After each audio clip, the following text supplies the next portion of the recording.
Good evening. I'm John Edelson, Chairman of the Economic Club of Chicago. I'd like to welcome everyone to our club's fifth night celebration. We're delighted to be here this evening celebrating Chicago's culinary achievements. As you all know, last night the James Beard Foundation Awards took place at the Lyric Opera, the first time in its 25-year history that this prestigious culinary awards ceremony has been hosted outside of New York City. The presentation honors chefs and restaurants and is considered to be the Oscars of the food world. Chicago had several nominees, including many of our speakers this evening, and we came away with 4 awards. 2 of the winners are here with us on the panel. Congratulations to Rich Melman, who received the Beard Foundation's Lifetime Achievement Award.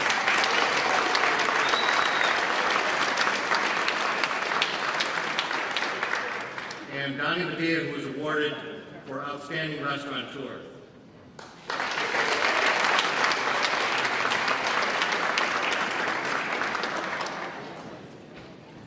We're looking for one of the 2 open chairs.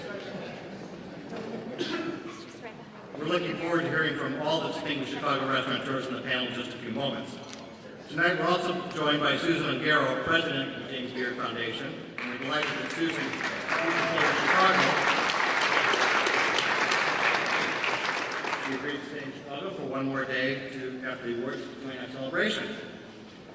For those on social media, we invite you to join the conversation started earlier today on Twitter by tagging at EconClubShy or using the hashtag EconClubShy. And before we begin the program, I'd like to give you a little bit of lay of the land. We're going to start the evening off with a panel discussion here on stage. And for those in the adjacent room back there, we ask you to take a seat and please remain quiet during the program. Following this conversation, we'll allow questions from the audience during the last 15 minutes of the program. So if you have a question, you can stand and a microphone will be brought to you. And when the program concludes at around 7, we're going to invite all the guests to move from this building into the courtyard to your left back there and the adjacent building for a dinner reception where we've got a wonderful culinary experience in store for you with several chef stations and mixology stations which are listed in your program, and a 5th night celebration inspired by a Chicago culinary culture and the newfound presence of the James Beard Award Gala in Chicago. So I'm looking forward to learning more about the James Beard Foundation directly from Susan, but I'll start by mentioning that the organization's mission is to celebrate, nurture, and honor America's diverse culinary heritage through programs that educate and inspire. Since 2006, Susan has exponentially increased awareness of the nonprofit through a host of initiatives, including expanding the Foundation's culinary scholarship program, increasing its membership base and educational programs, and bringing a number of national events to fruition. In particular, she has spearheaded the annual James Beard Foundation Food Conference and Leadership Awards, recognizing thought leaders who are improving our nation's food system. She has also collaborated with the U.S. Department of State to develop an American Chef Corps to elevate the role of chefs as diplomats for public diplomacy and food policy.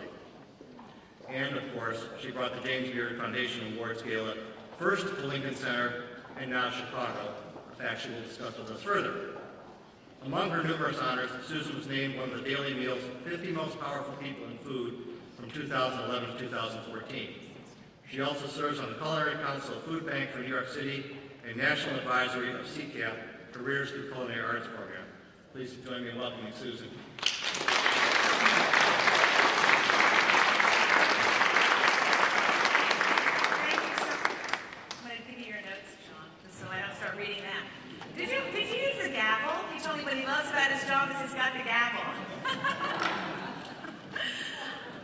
Wow, it is such an exciting night tonight for the James Beard Foundation because last night in Chicago, we made a lot of headlines. Not only in Chicago, though, but all over the country. Beard Awards, carpet control, red carpet control, the Chicago Tribune.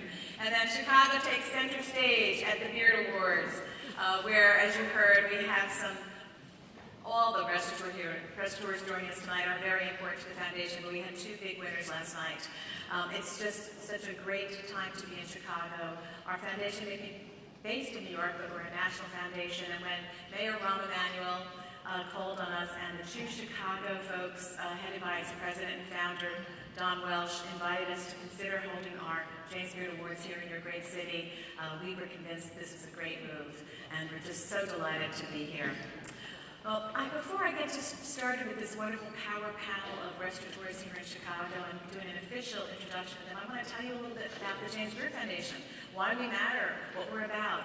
And we do have more than just our James Beard Awards, which are known as the Oscars of the food world. We have many programs. Our foundation's mission is a lot like your Economic Club of Chicago. We gather thought leaders to make a difference in the world of food, in the world of business. And it's just a delight to be here with all of you, the business and civic leaders of Chicago. And clearly, I'm very honored to be asked to moderate this Power Restaurateur panel. They make Chicago not only a great place to do business, but a top destination for conferences and tourism. Our foundation, as I mentioned before, has been working very closely with Choose Chicago, and they told me that this past year, Chicago hotels had an occupancy rate of over 75%, which is an all-time high in the city. That's just incredible. All of you travel a lot, and clearly when people travel, they need great places to dine. And the dozens of restaurants run by this evening's panelists are certainly the best in this city. But before I introduce our panel, I'd like to share a few other key facts about the good health of the restaurant and hospitality community in this country. Actually, last year marked the 5th consecutive year of rising restaurant industry sales at over $700 billion in this country. The restaurant industry, did you know, employs 10% of our U.S. workforce. And in fact, 9 out of 10 of restaurant employees say that they were able to work their way up and get ahead in a restaurant job. 9 out of 10 started at the bottom. And when people travel, over 1/3 think about their culinary destination, where they're going to eat when they visit those cities. So clearly a vibrant dining scene is a key to a city's business vitality and health. And one other fact I think that's interesting, 47% of Americans' food dollars are spent dining out. What does that mean? Well, I think it means that chefs and restaurateurs clearly have a lot to do, a major factor in how America eats. And that's why we need thought leaders in the dining industry at all levels. Chicago is also a fantastic city. It's the #2 city in America for the most James Beard Award winners, over 40. And as you heard, we had some great winners last night. That's something I think that we all in Chicago can be very proud of. Notice I'm wearing a Chicago Epic Chicago new pin for the new campaign for the city. I also just want to talk a little bit about the role of chefs and obviously these people who employ them. Their role's expanding in this country. They're certainly one of the most well-liked celebrities in America, but they're also becoming really increasingly active in public policy initiatives. You may have heard that Tom Colicchio was recently named food correspondent for MSNBC. And in fact, in the video you heard a little bit of that our foundation partnered with the U.S. State Department 3 years ago to form an American Chef Corps to help position chefs as ambassadors for what America is doing right in the world of food. And in fact, Secretary of State Kerry and former Secretary of State Hillary Clinton both wanted to work with our foundation because they believed that better diplomacy and better business can be accomplished around a dining table rather than a conference table. And I think as business people, you know that, and that's why you go to these wonderful restaurants to do business, and hopefully we'll continue to do it even more after tonight. Well, tonight's panel is not going to only enlighten us about the great strengths and why the restaurant industry is strong, but I hope that we'll bust some myths, and that we'll talk about really why the restaurant industry is a great place for business and for a career. Some of these celebrities, actually, as these men and women, one woman on our panel know, they've jumped on the restaurateur bandwagon in the past decade or so. Celebrities like Robert De Niro, Jimmy Buffett, Bon Jovi, Michael Jordan, Dan Aykroyd, and Jim Belushi. Notice no women are on that list, Rohini. Mick Fleetwood of Fleetwood Mac, who runs a restaurant in Hawaii, in Maui, said this recently: running a restaurant is a lot like running a rock and roll band. There's always drama, and every day it's always showtime. So speaking of showtime, I'm going to shine a spotlight on our panel and introduce them. Kevin Boehm of Boka Restaurant Group runs 17 restaurants at last count, some featuring JBF award-winning chefs like Stephanie Izard. Kevin's won many accolades, including the 40 Under 40 from Cranes. He was a semi-finalist for our Jane Spirit Outstanding Restaurateur this year. Rohini Day, owner and culinary director of Vermilion Restaurants in Chicago and New York, is a former economist and McKinsey consultant and a member of your esteemed group here. She serves on our foundation's board of trustees, and she's a passionate supporter of Indian cuisine, but also a passionate supporter of women in culinary leadership. She actually helped spearhead with me a women in culinary leadership mentoring program that, in fact, several of our restaurateurs on this panel are generously supporting. Nick Kokonas. He's co-owner and founder with Chef Grant Achatz of multiple award-winning restaurant Alinea, which just had its 10th anniversary yesterday. Also next in Aviary. He is a philosophy major who has been interviewed and featured in many magazines and newspapers, including Business Week, New York Times, Cranes, and Fast Company. Donnie Madia. He had an incredible night last night. He leads Chicago's One-Off Hospitality with his partner, outstanding chef award winner Paul Kahn. Donnie was, as you heard from John, received the Outstanding Restaurateur. That's the Outstanding Restaurateur in America Award last night, which is quite amazing.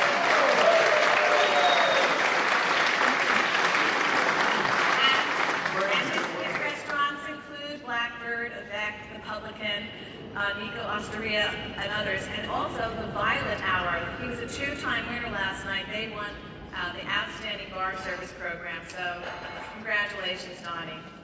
And finally, you heard from John that Rich Melman, founder and chairman of Let Us Entertain You Enterprises, which boasts over 100 and counting restaurants nationwide. He's been a legend, obviously, in your city. I know you probably all know him very well, and he was truly, gave an incredible, inspirational speech last night when he received our Lifetime Achievement Award. But his first restaurant was the hipster burger joint, R.J. Grunt's, opened in 1971. And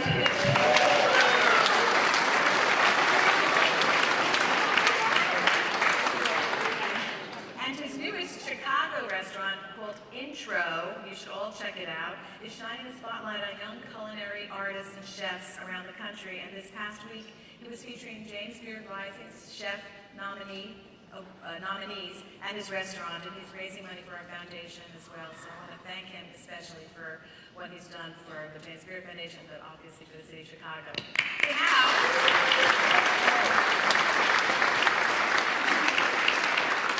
now we have about maybe 25 minutes for me to ask questions of our panel, and we're going to open the floor to you to ask questions. And anything goes. They're ready for just about anything, they told me. So we'll start. I'm going to start with Richard. We often hear that the restaurant industry is a terrible place to invest your money as businessmen and businesswomen, and that about 25% of restaurants fail in the first year. But then that means 75% succeed. And I'd love to hear from you on the statistics and why you would tell people that this is a good business to think about investing in or not.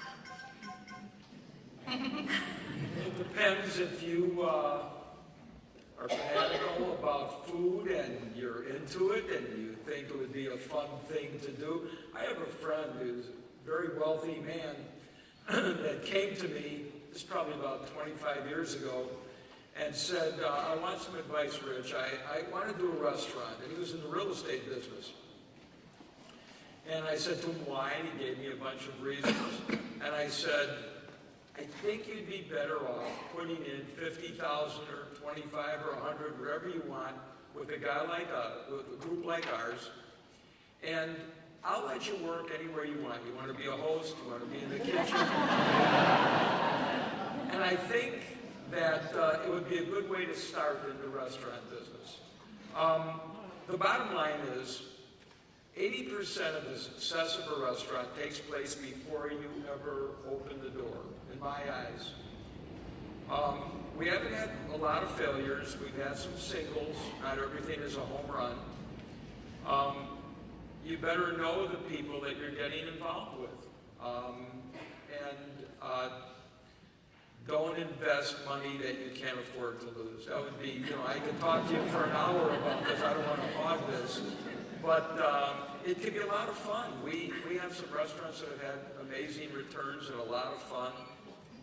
And we haven't had too many that lost, but we've had some that have been singles. Okay, thank you, Rich. Kevin, Yes. when deciding to have very different restaurants, like several of our wonderful restaurateurs, how do you figure out the creative aspect of the restaurant and with fiscal responsibility? How do you combine those two things to succeed? It's a good question. So we have 6 chef partners in our company, and we've definitely, over the years, had some spirited conversations about where the intersection between fiscal responsibility and artistry kind of meet. You know, but I started in this business kind of as an artist. My first restaurant was a 6-table restaurant. It was myself and my girlfriend at the time, which was my first mistake in the restaurant. That relationship did not last as long as the restaurant did. So, but in having this conversation, we just opened up a Japanese restaurant called Momotaro. And so before we even opened the restaurant, there was a discussion about, can we bring in fish 3 or 4 days a week and fly it direct from Tsukiji Market, which is something that we all wanted to do. But the question was, can we do that, keep a price point that we want to, and not run an outrageous food cost? And the answer was yes. So I always want to do those things. It always starts with a conversation, and then it's got to fit within a certain model. So our model, which I'm sure is very similar to everybody else here, is 30% food cost, 32% labor cost, 4% occupancy, 16% silo, which is our made-up word of everything else, and that leaves 18% profit. And all of our restaurants kind of fit within that general model by 1 or 2 points. 18% So, profit. We're about that as a company. Yeah. How about the rest of you? Does that number sound good to you? Say yes. Private and okay. We actually approach it all from a completely different standpoint. That we don't care what anything costs. That's serious. We want to craft very, very unique, world-class experiences, and then we work to figure out how much we can charge you to do that, and hope it works. But then we drive costs down through technology, procurement, all of that, and we used to run about 14 to 18%, and last year, company-wide, we were almost 30, and at Next Aviary, we were at 39%, because we switched, technology-wise, everything we're doing. So we didn't increase our revenues, we increased the amount of money we kept. Yes, Rohini, sure. I think it's an equation. It's not just your P&L on an annual basis, but it's also your invested capital up front. So if you're playing with your ego and you build a behemoth of $10 million, it might take you longer to pay it off, right? And so in the case of Chicago, which was my beta test 10 years ago, I worked at the World Bank, I worked at McKinsey, thought I knew my stuff. Little did I know, And luckily in Chicago, within 2 years, we paid off investors' debt, and after that, it was all distribution and cash flow. But New York is a very different story. Yeah, talk about the difference between New York and Chicago. I think that would be Do interesting. you really want to? Well, you highlight the difference between working in those two I cities. think I was just talking to Rich about this too. Yeah, Rich certainly works in there. It's New York is it's so alluring. As a restaurateur, you feel like you want to make it in New York. It's such a sophisticated dining city, so competitive. But it's like moths to a flame, and it's incredibly difficult to operate. The costs are astronomical, and there is only so much you can charge for a lobster Portuguese. So rents are triple, garbage, 10 times what I'm paying for in Chicago. Water is free in Chicago. It's more than my chef's salary on a monthly basis in New York. Those are the challenges. And then on top of that, you have health inspections every 2 months. Even a liquor license is so difficult. So yeah, it's been a must-think roller coaster. It must be hard, and I'd love to have Rich, and then we're going to get to Donnie, address the fact that you have restaurant businesses all across the country, Rich. And how do you manage, the different cultures, business environments for the different cities that you bring, start your restaurants? We are in, 8, 10 different states, and it's interesting. One of the advantages we've had is generally when we go somewhere, we've had a partner that's from there that wanted to go back to Washington State or Los Angeles or wherever it might be. So often we have somebody that has a little instinct about the state or city that we're in. It absolutely costs you a lot more money when you're going someplace new. We opened up a restaurant last year in Washington, D.C., and we'd had a number of restaurants there. And I don't know, a couple months ago, I said, God, what did we spend in travel and all the arrangements, the different people that we brought out? It was a big restaurant, and we brought 30 people from Chicago to Washington to get it started. And I think the bill was a little bit over $300,000 that probably if we opened up in Chicago would have been $100,000. So there's a lot of things that you have to take into consideration. There's a lot of rules and regulations. Being in Los Angeles has been an amazing experience. I'm glad a friend of mine talked me into going there. It's fun to go there when the weather's cold here. It was not fun. We're used to making money the first month that we open a restaurant. Doesn't always happen, but more times than not, we're usually buttoned up and we know how to do it. And boy, it took a lot longer when we went to LA. And we were doing the volume, but the labor got out of control, the rules and regulations got out of control. So you can't be naive when you expand out of Chicago. It's thrilling to think about, but tricky to do. Thank you. I just want to go to Donnie. And this may be a little self-serving that we had just at the James Beard Awards last night, but I'd love to hear from Donnie since he won 2 awards last night for his business. What does it mean to win a James Beard Awards? How is it a game changer? Is it a game changer? I'd love to hear your view on that. That's a great question, but what I think about winning an award is not to ever rest on your laurels. Meaning that just because I won an award or Rich won an award, he's not going to stop and Kevin's not going to stop. And meaning that not stop opening restaurants, but stop taking care of people. And I think we could sit here all night, we can talk about percentages, and we can talk about cost, and we can talk about all these beautiful things of running a restaurant and how you do it and how you start it. But I think the important part is the guest, but more importantly, and Richie talked about it last night, taking care of the staff and making sure that insurance and their pay is right. And, you know, I have a little restaurant, we have a little restaurant, 67 seats. We opened in December of '97. And if you went there 10 years ago, you'd see the same faces that you would see if you went there tomorrow. So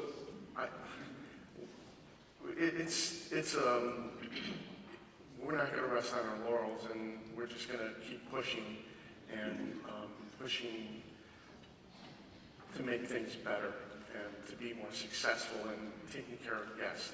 Because I think in longevity, you take care of the guests and you take care of the staff, the revenue will be there. Kevin, you wanted to add to that? I just wanted to say, so when I started out, I was in the Florida Panhandle, and in 1993 is when I first opened up my place. And the Panhandle of Florida in 1993 is about 1 million miles away, culinarily, from the James Beard Awards. So I remember reading about the James Beard Awards and looking at it as that's something that happens to other people. I'm never going to even attend, let alone ever be nominated. So in 2010, when we got nominated for Best New Restaurant, I actually went to it. It was just kind of this overwhelming feeling that I finally got to sit at the cool kids table.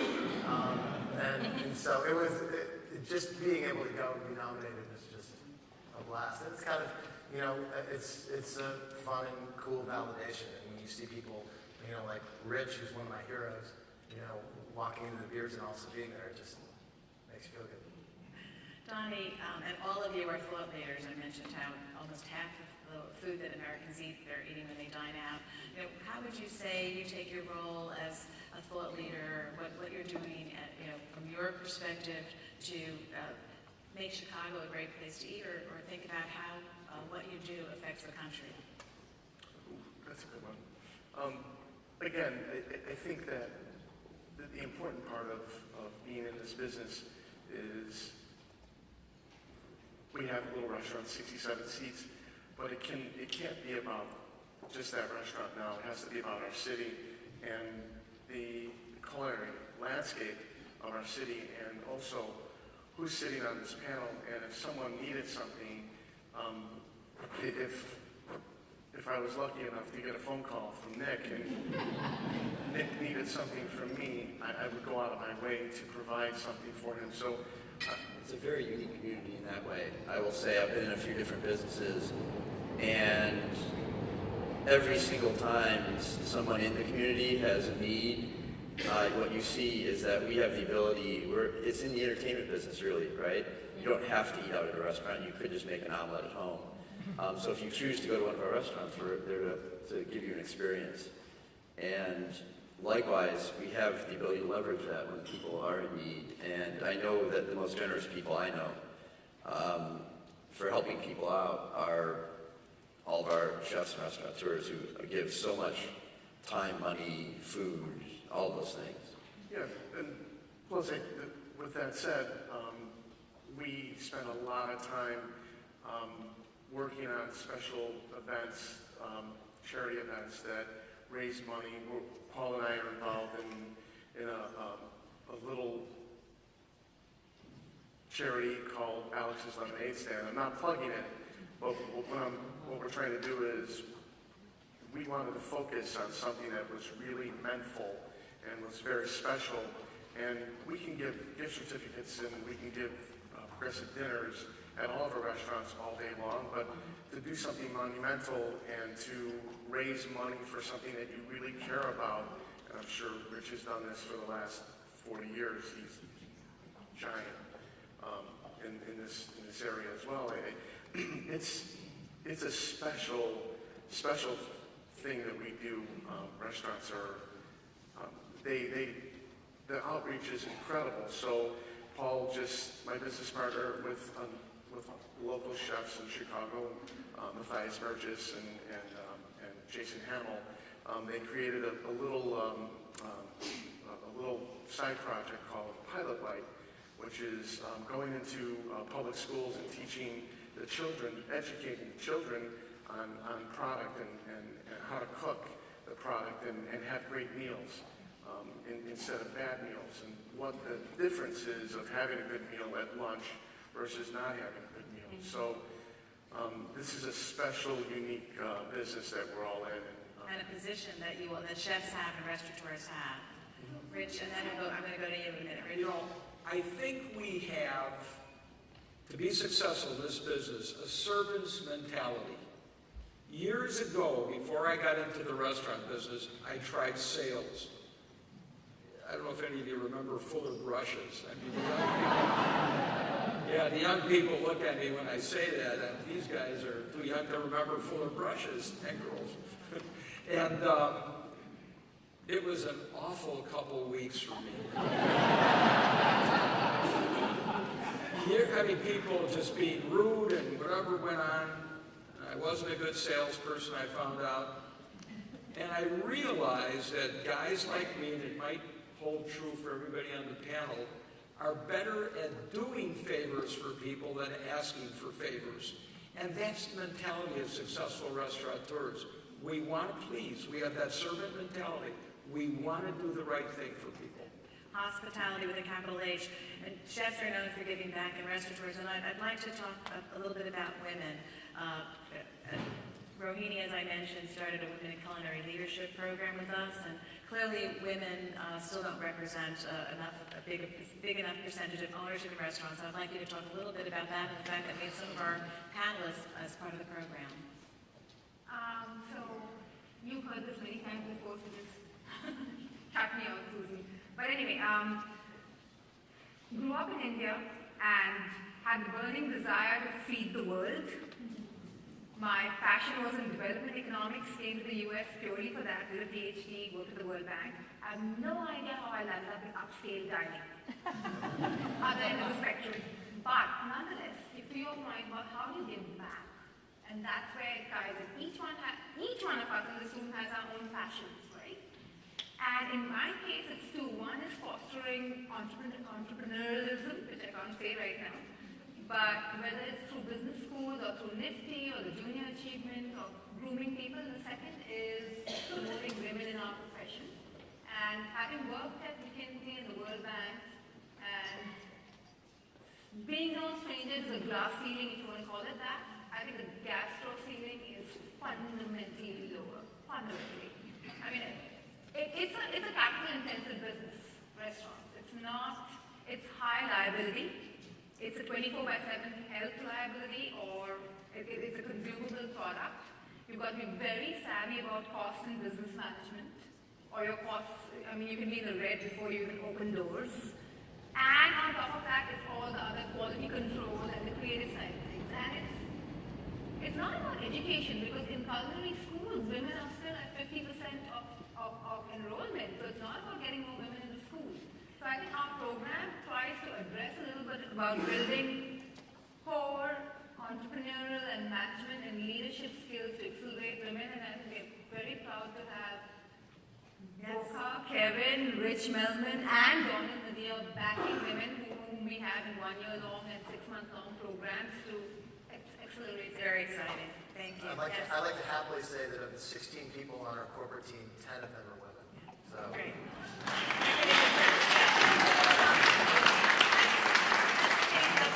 If you were going to define a trend that excites you or that irritates you, what would it be in dining? Is there something, or do you hate the word trend? I mean, it's such a common question to be asked. I'm curious. Yes. Oh gosh.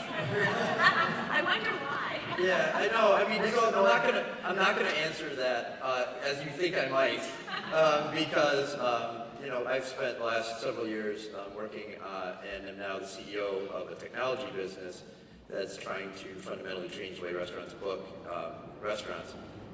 And certainly I'm excited about that, or I wouldn't be devoting 50 hours a week to it.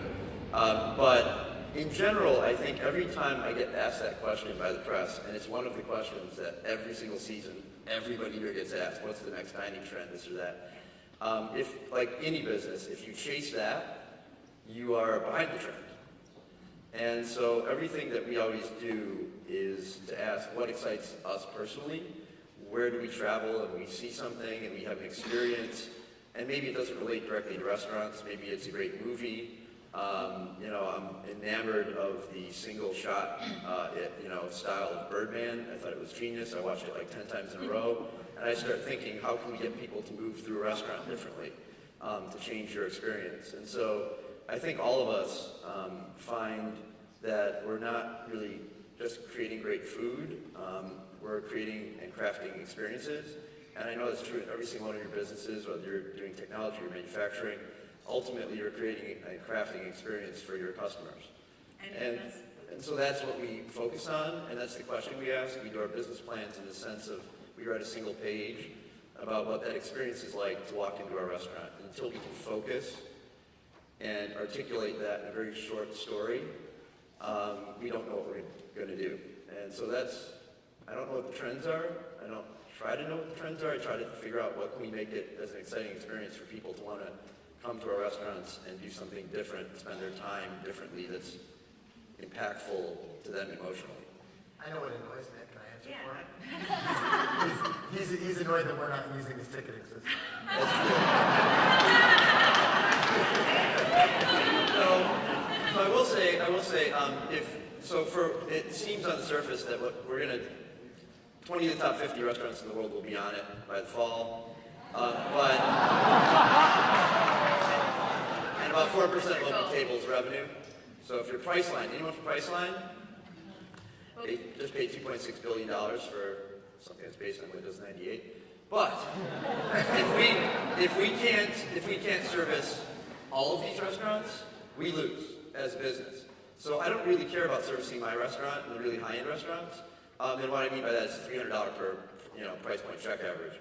I mean that we need to serve restaurants in the $25 to $75 check average. And so if I can't make Let Us Entertain You happy, and by the way, Rich and his family are investors in the company, if I can't make him happy, if I can't make Donnie happy, if I can't make Kevin happy, who's our biggest skeptic, then we won't succeed. So like any business, we have to service our customers the way you service yours. I want to flag two things. I love the move away from pretentiousness. You know, the whole you may taste the chef's ring syndrome, and Well, that just shut me down. is that your role model? No, I'm kidding. The whole, the aura of formality and drink from eat to left and right to whatever. I'm glad we're moving away from that. I'm glad we're getting terrific food in slightly more approachable and let your hair down ambiance. Which is not to say I'm dispelling the fine dining, but I also love the emergence of new, exciting concepts. It's not all, and this is a personal bias, it's not all French and Japanese and Italian. There's so much more to the world, and the consumer is increasingly embracing so much more of it, as are, all the rest of it. So I find these very exciting. Well, before we get to the audience, one more question for those of you. What's your favorite food film, food movie? What video did you watch over and over again? Big Night, I watched it. I was going to say Big Night. too. I've watched it Big Night. 100 times. Big Night. Because it's every fear and every hope all in one shot. It is. Yeah. I like a French movie. I like one where she goes to Charlotte Island. Sorry? 100-foot journey. No, I can't stand that one. I advise you against it.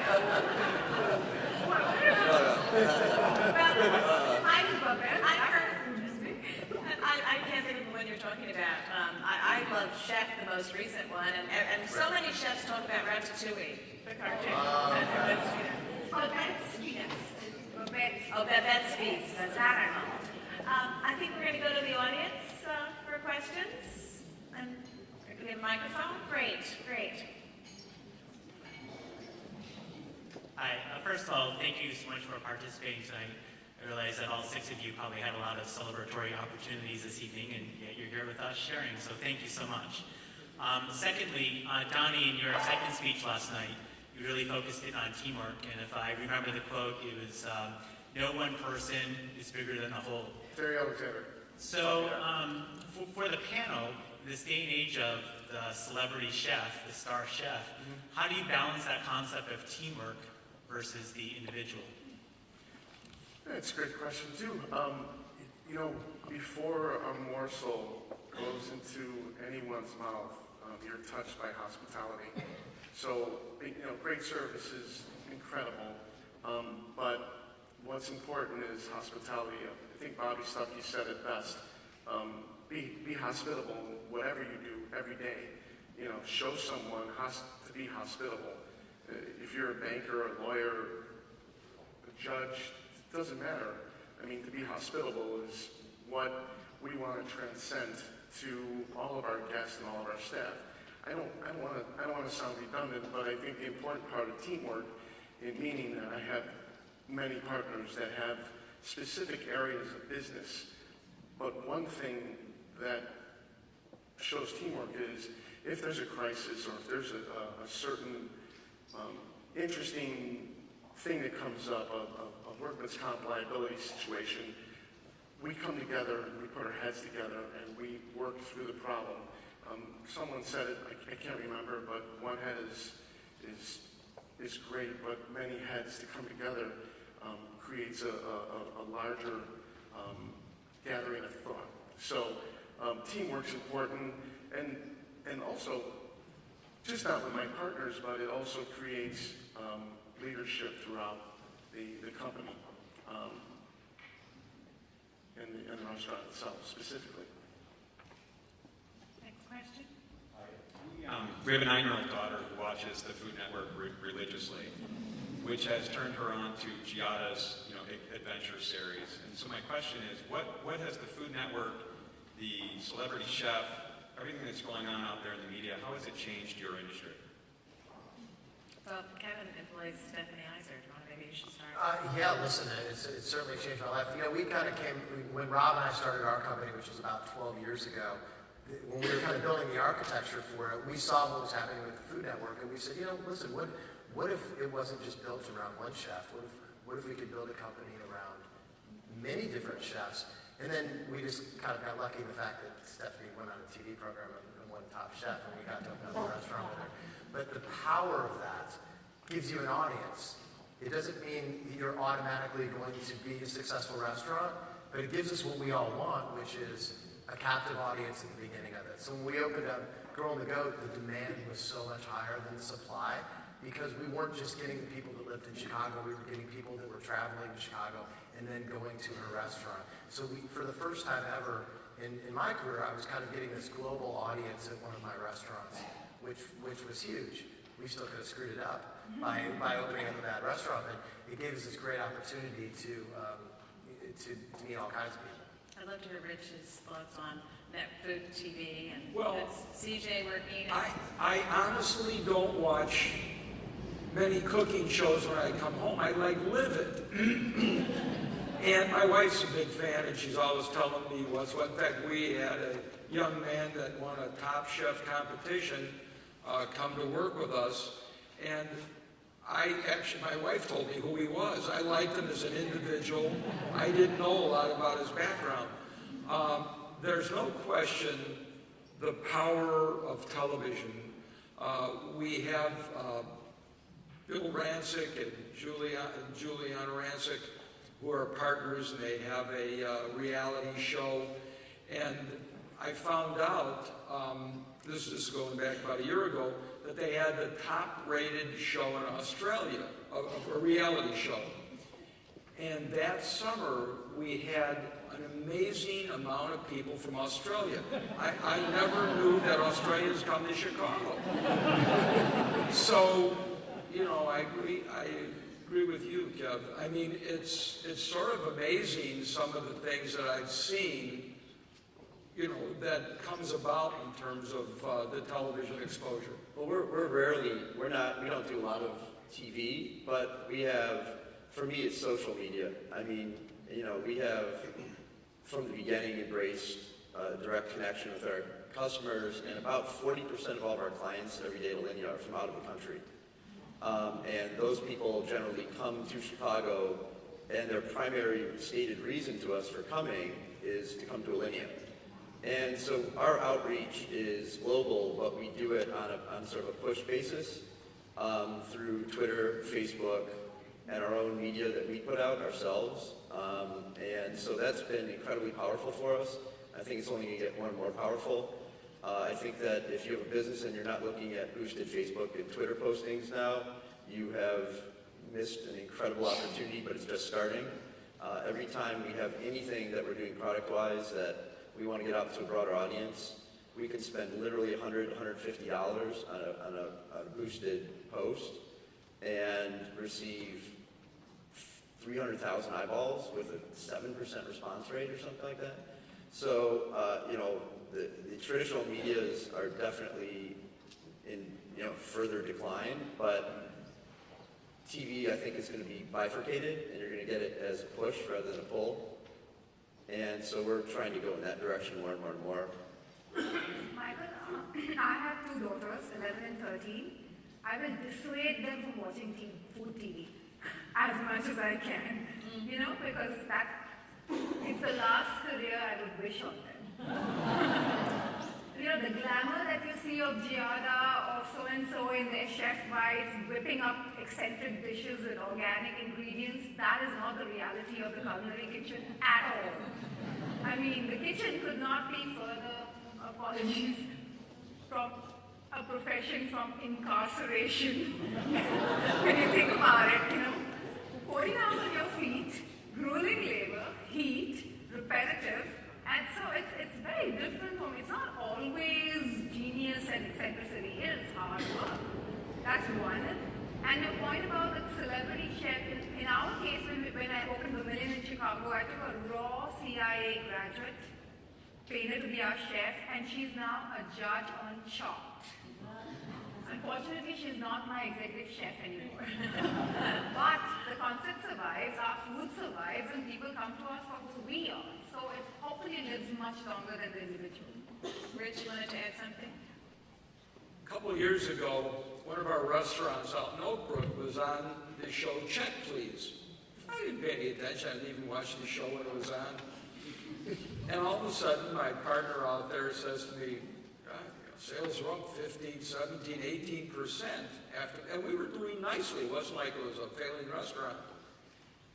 And it held like for, it's still way up there. It went up and it held. And I'm saying to myself, I think I'd rather have one of the restaurants reviewed on Check, please, than maybe a big article in the Tribune or the Chicago Magazine. Now, maybe one experience isn't enough, but it sure got my attention. Anybody watch Check, please? Yeah, I don't know. Maybe they played a lot of times. I don't know what the hell it was. I don't know. We have another question out here. Back there. This wonderful panel, thank you so much for being with us tonight. It's amazing. So, question on technology. You've talked about it in the context of operational expense. You've talked about it in the context of reservations and promoting, using it in social media to promote the restaurant. How do you see or not see, and this is to any of you, the use of technology to enhance the dining experience in the future? And I realize we have interactive wine catalogs and things like that, but I'm interested in your thoughts on where you see that evolving or not evolving based on your perspective. Kevin? Here's my favorite thing about technology in restaurants right now, and part of it's social media. About 6 months ago, every once in a while go in and I'll search one of my restaurants on Twitter, and something came up, and it was a woman who was about to go on a date, and she wrote, "I'm going on a hot date to Perennial. I hope they don't sit me at the communal tables." And so I responded to her, and I said, this might be more like a year and a half ago. And I responded to her, and I said, "Hey, no problem. I'm going to make sure that you have a great table there." I went in there that night, checked on her date. She's still dating the guy a year and a half later. And they come into the relationships. They come into the restaurants, and I built a relationship with them. And that's really what it is. If you want to be a great customer in a restaurant, build a relationship with that restaurant. That's how it happens. If you want to get a great table or get a great